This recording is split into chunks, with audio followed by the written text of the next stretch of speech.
If you've ever felt dismissed, confused, or stuck in the space between symptoms and answers, you're not alone. This is What's My Body Telling Me?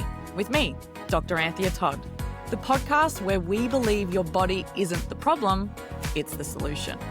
Together, we'll explore how to understand the messages your body sends through symptoms, how to support yourself through every stage of life, and why functional health, medicine, and energetics are all key to understanding and supporting your body. Here, we let feeling good become the baseline because life's too short to feel anything but alive.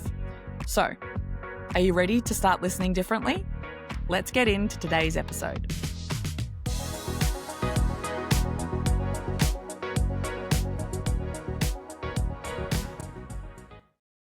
Welcome back to the What's My Body Telling Me podcast. Today, I'm recording this episode straight after I got off our chat with Sarah E. Hill. Now, she has a PhD. She is a research psychologist, and she specializes in understanding women's hormones and women's bodies.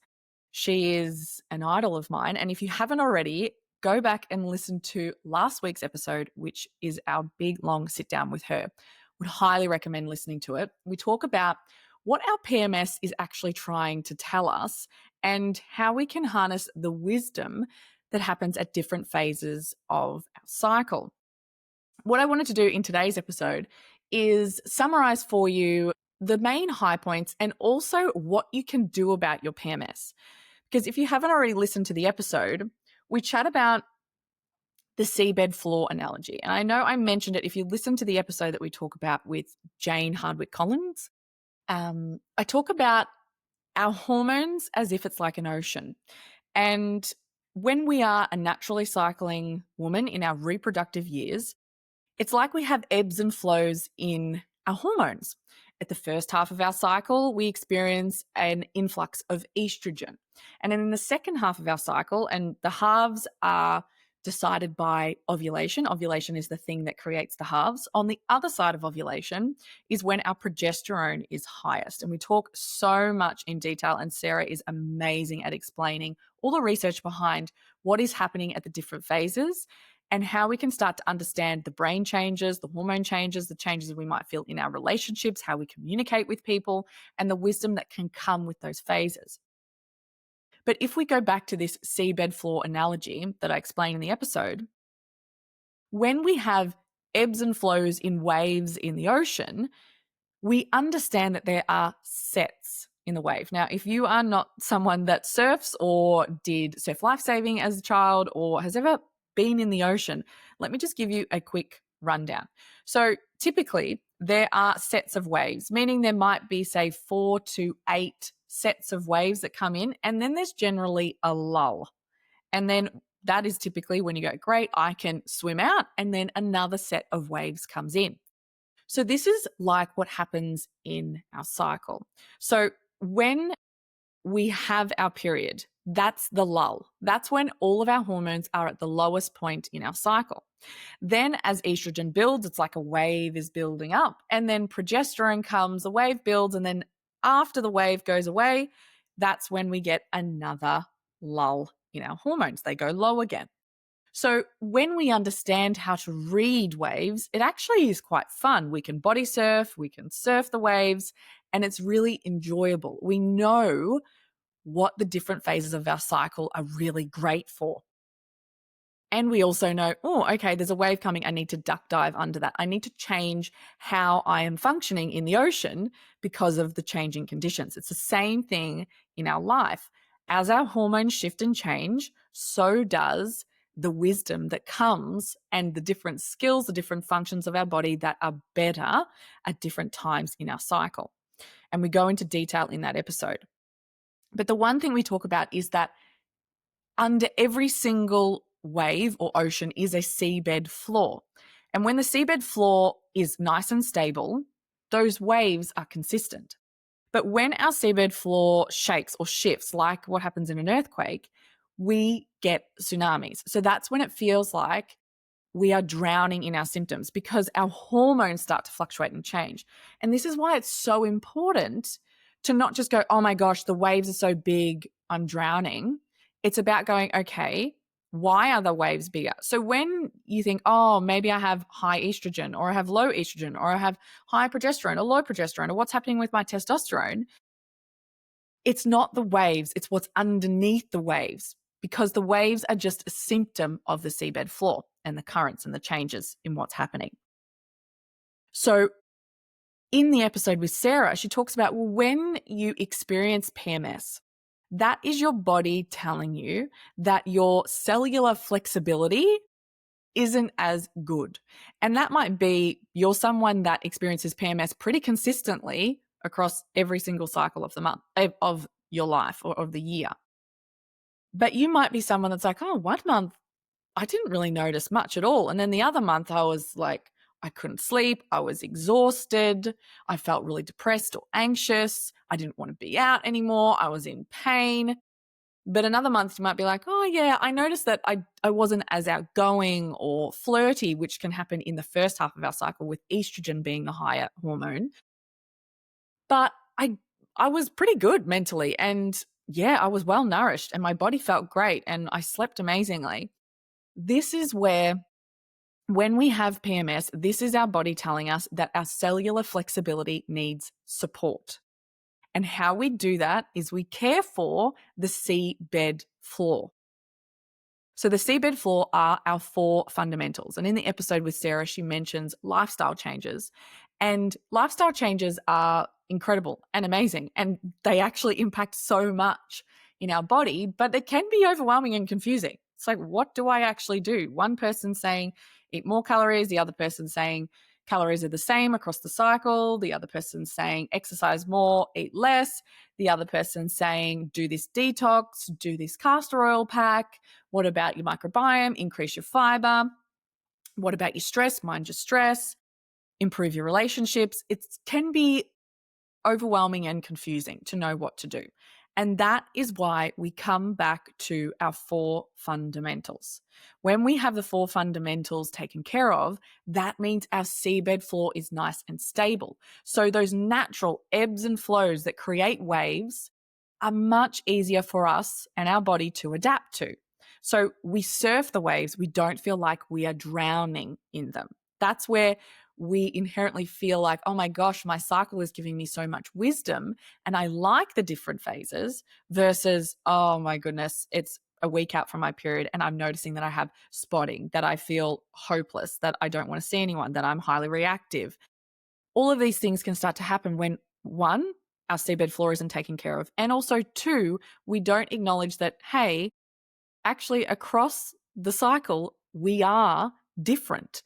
Our internal hormones change, and they are meant to. That is actually a healthy thing for females to experience. So it doesn't make any sense to think that we would be the same across the whole cycle. It's the same thing as with waves in an ocean. If there was always waves, there was no break, no one would want to swim at that beach. It's not as fun to surf that beach. The best part comes in the fact that it changes, that there's lulls, that there's surges in waves. So what do we do when we're looking after that seabed floor? So as I mentioned, those 4 fundamentals are your nervous system, metabolism, nutrients, and blood sugars. So when we care for these, it means our cells have what they need. So we get that cellular flexibility that Sarah was talking about in our interview. So there's so many different things that you might be like, okay, nervous system, what do I do for my nervous system? There's people that talk about somatic practices. Should I do CBT therapy, which Sarah mentions in the podcast episode? What about seeing a psychologist? Oh, I've read this book. I'm doing personal development. Do I just need to meditate? What about yoga? So many different things that we can do for our nervous system. Metabolism. What about metabolism? I thought I'm just lucky if I have a fast one and unlucky if I have a slow one. I didn't think I could actually alter that. What about nutrients? Oh my goodness, don't even get me started on what type of foods I need to be eating. I need to avoid anything that's non-organic or that has meat in it, because meat's bad. But oh no, wait, meat's really good for you. What about gluten? What about dairy? And then it comes to blood sugars. Well, how am I meant to care for my blood sugars? Does that mean I have to do ketosis, or do I just avoid processed foods, or do I have naked carbs, not naked carbs? This is where it can get overwhelming, confusing, but It's not. Now I'm going to make it really simple and easy for you to understand how to care for each of your 4 fundamentals.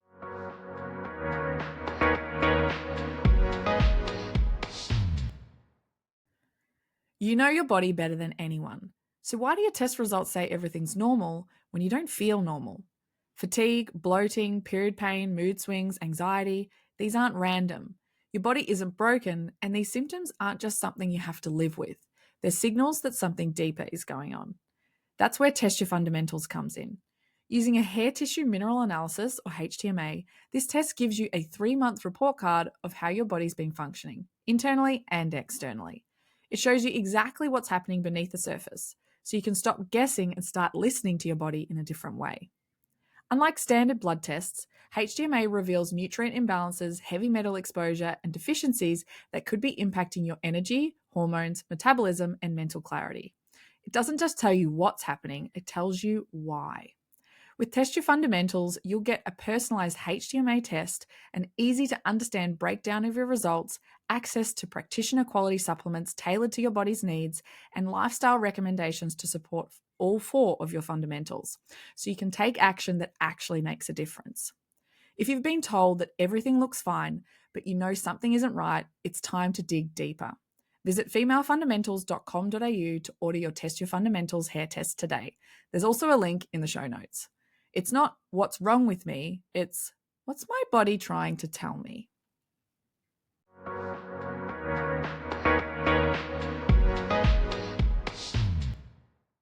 And when you meet these, you are caring for all 4 of your fundamentals. So, number 1, daily loving connection with yourself and with others. So why this is important is because you can think of your brain and psyche in terms of, let's just make it simple, 2 main emotions: love, fear. So when we are in the fear part of our brain, and that fear part of our brain can be because we are overwhelmed trying to find the correct answer by looking on our phone and getting all of this health information, that can trigger fear. Fear often can come from a should. We've spoken about this a lot on different solo episodes where, I feel like I should do that, or I should do this. Why? A should is often driven from a fear, not from love. So it should be, I should catch up with my friends. Why is that a should versus, I really want to catch up with my friends? A should is, I should catch up with my friends because why? Because you're fearful if you don't, then they might leave you. They might think a certain thing about you. You're not stable in the relationship, XYZ. But when you go, I would really love to catch up with my friends, I want to catch up with my friends, it's a very different energy. The same thing can be happening with the internal dialogue. So yes, you might be getting loving connection with people around you, but also what's the internal dialogue that's going on inside your head? Is it a loving dialogue, or is it based out of fear? Is it, oh my goodness, I should have done XYZ, or I don't have enough time to do this. I'm rushing around from thing to thing. Everyone always wants so much from me. Oh, I did this and now I have shame and guilt around it. I better do this, otherwise you're lazy. Think about how that feels versus when you come from love. Oh, I love that I get to do this today. I love how I do this. I love how I am me, and my unique way of looking at this is amazing and incredible. Versus, my way of looking at this might not be good enough, or how does this match up to other people? See how you could be doing the same behavior, but you're coming from fear instead of love. The reason why this is so important is because when we do this, it's so calming to our nervous system. And it's not about having to sit and do meditation or doing yoga or doing somatics or doing all these things to care for our nervous system. We are actually just sitting in a state of love and listening to, what would I love? That is so calming to the nervous system. It helps with so much inflammation. When our nervous system is regulated, our nervous system controls our immune system. Our immune system helps to control our inflammation. And in our episode with Sarah, she talks about how inflammation is often underpinning our PMS and symptoms of PMDD, symptoms of loneliness, symptoms of hopelessness. So when we help care for our body by being the one that's like, you know what, I am committing to, for the next 40 days, loving myself and having that internal dialogue of love and being connected with people in a loving way, people that I love. So that's every day doing that. The second thing to do with our nervous system is integrating a sense of play. So play is imagination, it's creativity. When we are in a state of play, that deepens connection. And it also means that our nervous system is in a flexible state, in a non-rigid state. So think about whenever you've been in a state of play, often any anxiety, depression, hopelessness, sadness can fall away. Or if there is moments of them, they ebb and flow in and out. Play in and of itself is spontaneous. It's our body being neuroplastic. It's our brain being flexible. And when we have that state of play, it decreases inflammation. So 2 things, loving yourself and loving connections. Next one is play. The third thing is having 3 meals a day, and in those meals, you're having proteins, fats, and carbs, and you're integrating 5 vegetables and 3 pieces of fruit every day. That is what you're doing with your meals. Now, why we're doing this, when you get consistent meals across the day, that is telling your body that you are safe, that you are nourished, that there is food. I cannot tell you how many women I work with that go, oh yeah, I skipped breakfast because I was rushing, or lunch, I just completely forgot about it. Now it's 4 o'clock, I may as well wait to dinner. Or I was too busy getting the kids ready that I just eat the scraps off their plates.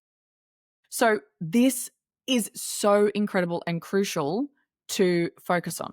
And I can tell you, I know when my nervous system is stressed, when I'm under the pump, when I'm feeling busy, I often will miss lunch, or I'll be eating lunch at, say, 3 o'clock, 4 o'clock. And that is my warning sign. And also it's a vicious loop of, oh, my seabed floor, those fundamentals are not being taken care of. So 3 pieces of fruit, 5 pieces of vegetables, 3 meals a day. You're getting proteins, fats, and carbs in all of those meals. The next thing is aligning your body with the sun. And your food with the sun. This is where the metabolism fundamental comes in. So the metabolism of our cells, and metabolism is just the efficiency of how our body or our cells generate energy. That is what metabolism is. It's turning one form of energy into another. So it's like a car engine. You turn fuel that you put in your car into movement, propulsion, so then your car can move. It's the same thing in our body. We digest foods.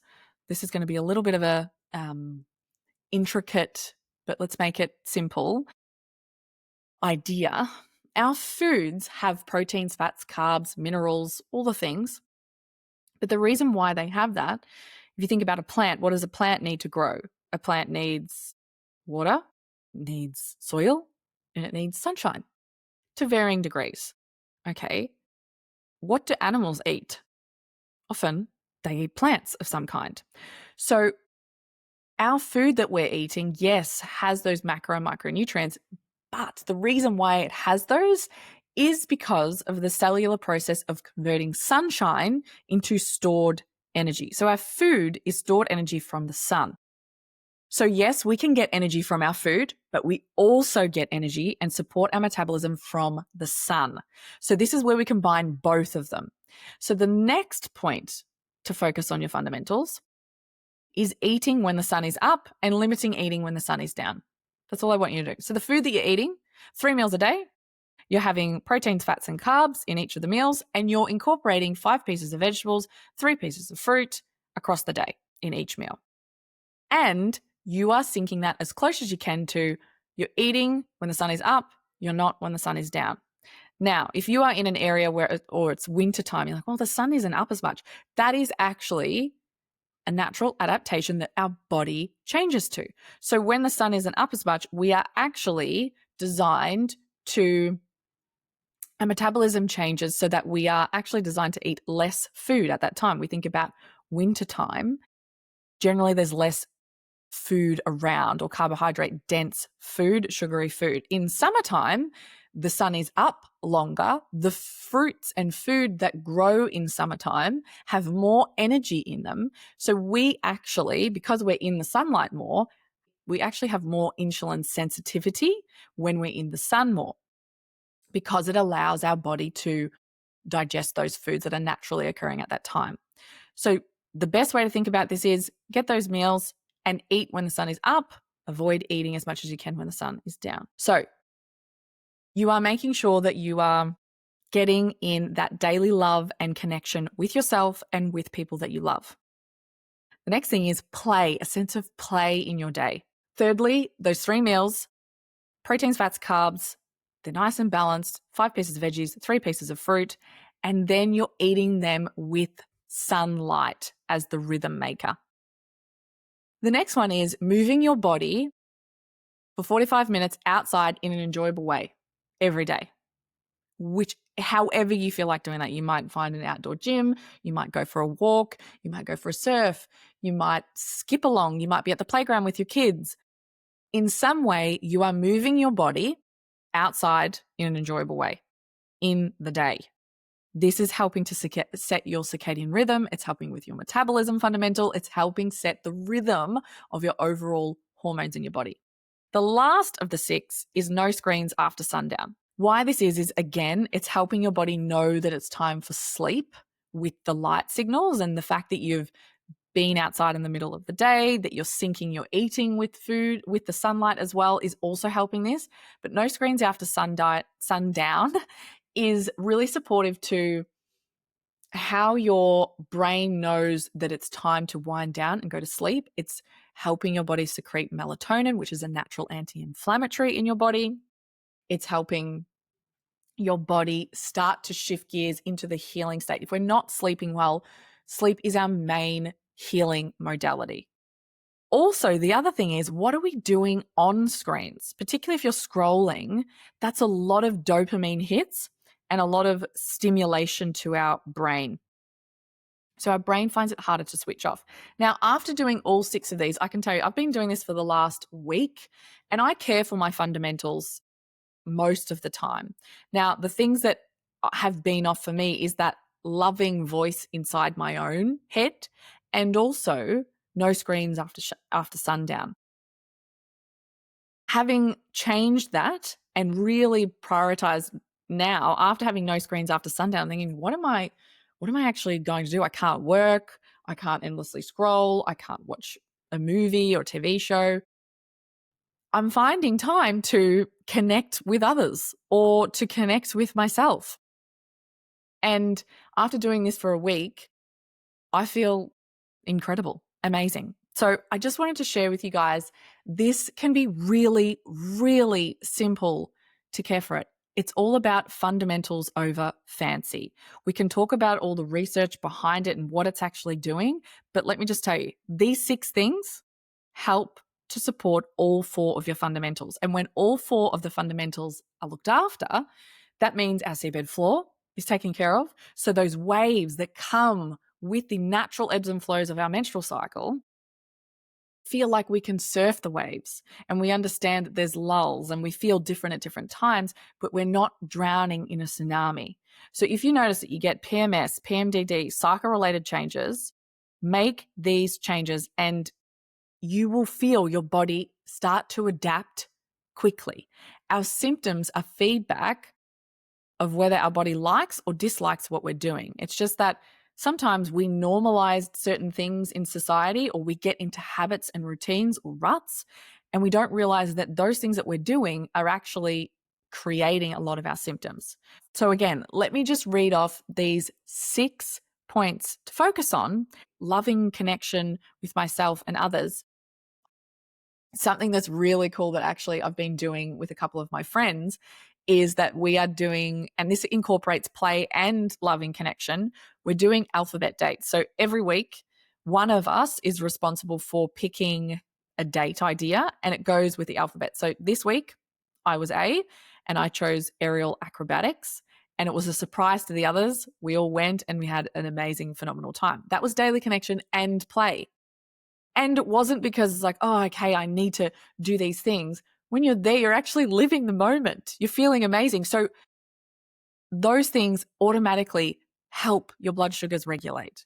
It helps your nervous system feel calm, which then helps your metabolism start to work better. It then helps your body absorb nutrients better, utilize them better. Can you see how everything is linked and connected? So instead of thinking, oh, how do I do this? Just focus on these 6 things. So daily loving connection with yourself and others, a sense of play or doing something that's playful, 3 meals a day, incorporating proteins, fats, and carbs in each meal, and you have 5 veggies and 3 pieces of fruit across the day. So however you do that, that's what your body needs. Then we're eating when the sun is up and limiting when the sun is down. So if it's wintertime, you want your first meal of the day, I talk about being sunlight. So then your body's like, oh, okay, it's daylight. And then all of the different clocks in your body, your menstrual cycle clock, your gut clock, your immune clock, start to wake up, and then it's ready for food. Then no screens after sundown, and then moving your body in an enjoyable way outside for 45 minutes every day. Those 6 things. And remember, your body is always talking to you. It is not the problem. Oh, it's the solution. Until next time, I'll see you later.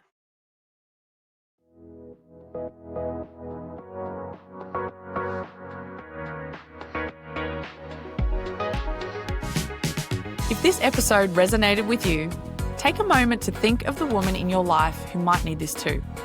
Maybe it's a friend who's been feeling exhausted, a sister searching for answers to chronic symptoms, or someone who just needs the reminder that feeling good in her body is her natural baseline. And if you haven't already, subscribing is the best way to spread this message and make sure you keep getting the answers and resources you need. Together, we're redefining how women connect with their bodies. And I'm so grateful to have you as part of this community. So, I invite you to get curious with me. If your body isn't the problem, it's the solution, what do you think your body's trying to tell you today?